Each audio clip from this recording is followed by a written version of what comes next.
আসসালামু আলাইকুম গাইস, তোমরা সবাই কেমন আছো? আশা করি সবাই ভালো আছো। আমি একটা নতুন ভিডিও নিয়ে চলে আসলাম।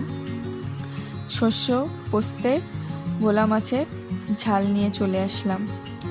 ভোলা মাছটাকে ভাজার জন্য আমরা এখানে একটা পাত্রে ভোলা মাছগুলো ঢেলে নিলাম। তারপরে নুন, হলুদ ও শুকনো লঙ্কার গুঁড়ো দিয়ে সাথে একটু আদা রসুনও দিয়ে ভালো করে সেটাকে মাখিয়ে নিলাম।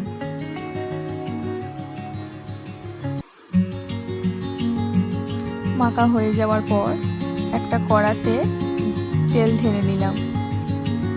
তেলটা গরম হতে মাছগুলো আস্তে আস্তে এক একটা করে ছেড়ে দিলাম।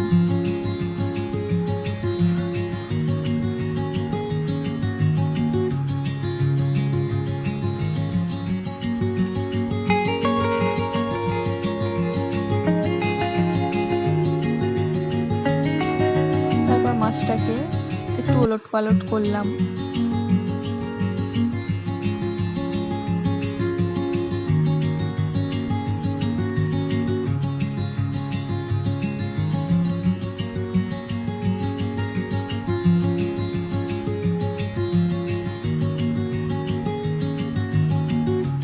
এবার মাছটা কড়াকড়িভাবে ভাজা হয়ে গেছে, খুব মুচমুচে হয়েছে এবং কালারটা দেখুন কত সুন্দর এসছে।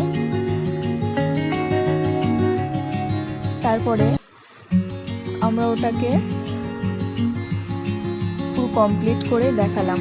ঠিক আছে, কেমন হয়েছে সবাই বলবে কমেন্টে জানিও। বাই, খোদা হাফেজ।